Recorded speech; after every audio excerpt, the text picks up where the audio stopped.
아모르 로마. 밀라노에 이어 로마에도 가게 되었다. 로마에서는 리노 선생님과 인연이 닿았다. 리노 선생님은 조수미 선생님을 비롯해 한국 제자들을 많이 키우신 분으로 선생님 덕분에 콘틸리아노에서 열린 연주회에 참가하게 되었다. 콘틸리아노는 로마로부터 북동쪽으로 60km쯤 떨어져 있는 작은 도시다. 원래는 연주회 레퍼토리가 정해져 있었는데 리노 선생님이 내 노래를 들으시곤 연주회에 참가할 수 있도록 배려해 주시고 감사하게도 포스터에 내 사진도 넣어주셨다.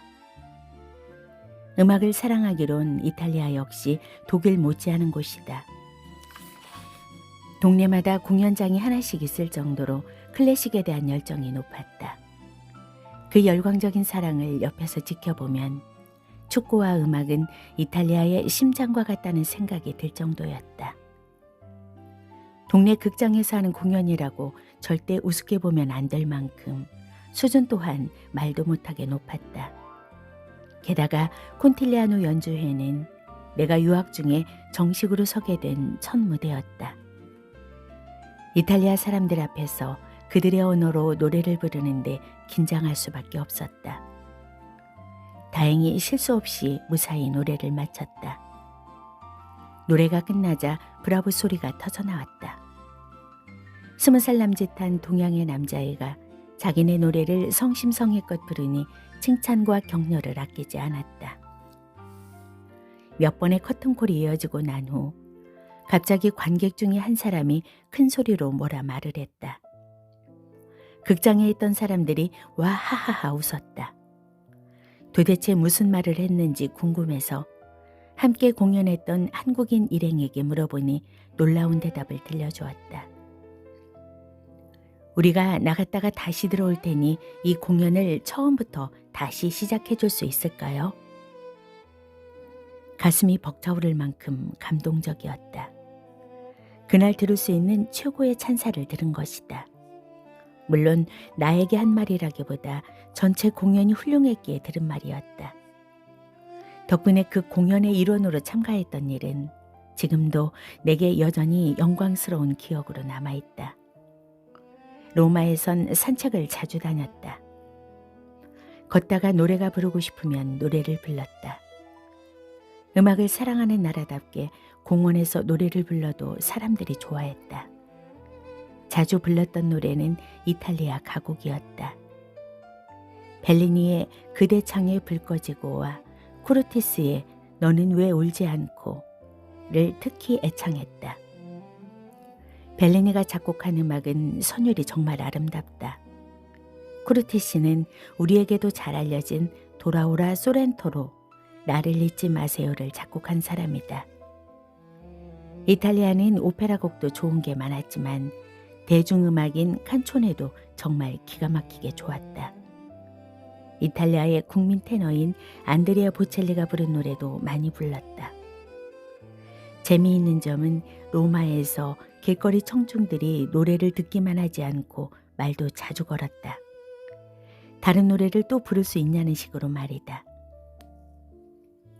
노래를 부르다 보면 사람들이 자주 심파티코라고 말했다. 하도 많이 들어 무슨 뜻인지 궁금해서 찾아보니 호감 가는 매력적인이라는 말이었다. 그러면서 졸지에 내 별명이 심파티코가 돼버렸다. 로마에선 내가 노래하길 잘했구나라는 생각이 들었다. 마음이 정말로 편안했다.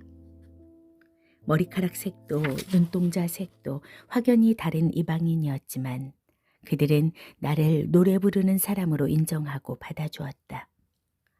앞으로 당신의 길을 축복하고 응원한다고 했다.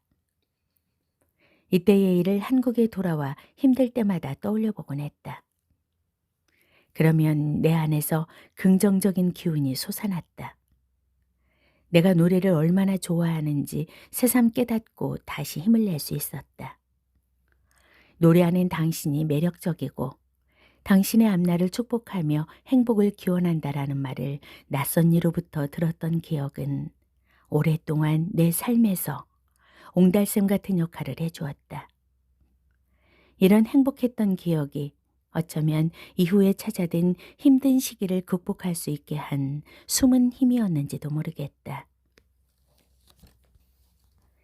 지하철 안에서도 하마터면 큰일을 당할 뻔한 적이 있었다. 지하철을 타고 레슨을 받으러 가는데 아랍계로 보이는 사람들 대여섯 명이 탔다. 레옹처럼 무릎까지 내려오는 가죽 재킷을 입었는데 그중 한 명이 치와와처럼 작은 강아지를 안고 있었다.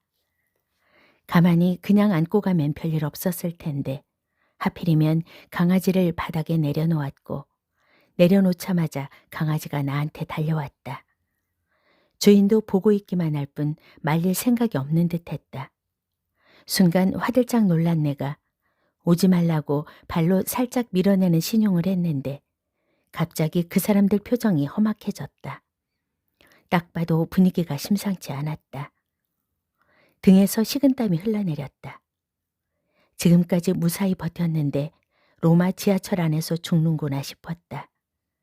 강아지 주인인 것 같은 사람과 눈이 마주쳤다. 그가 손으로 자신의 재킷 안을 가리켰다. 안에 총이 있으니 꼼짝 말라는 뜻인 듯 했다. 그는 그런 식으로 몇 번을 위협하더니 천천히 다가왔다. 뭘 어떻게 할 수 없어서 위만 바라보고 가만히 있었다. 그날따라 지하철이 어찌나 천천히 움직이는 것 같던지 한 정거장이 천리길처럼 길게 느껴졌다. 그러다가 지하철이 멈추고 문이 열리는 소리가 들리자마자 바로 문 밖으로 뛰쳐나갔다. 아마 그날 나의 달리기 속도는 생애 최고의 기록이었을 것이다. 당시엔 살벌했던 이 일도 이젠 농담으로 할 수 있는 추억으로 남았지만 말이다. 로마에 머물 때는 분위기에 취해 몰랐는데 떠나기 하루 전날이 되자 너무나 아쉬웠다. 로마를 거꾸로 하면 아모르가 된다.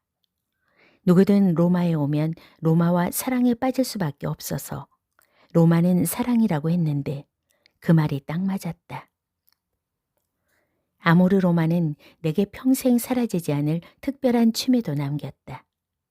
이젠 거의 중독이 된 것, 바로 커피이다.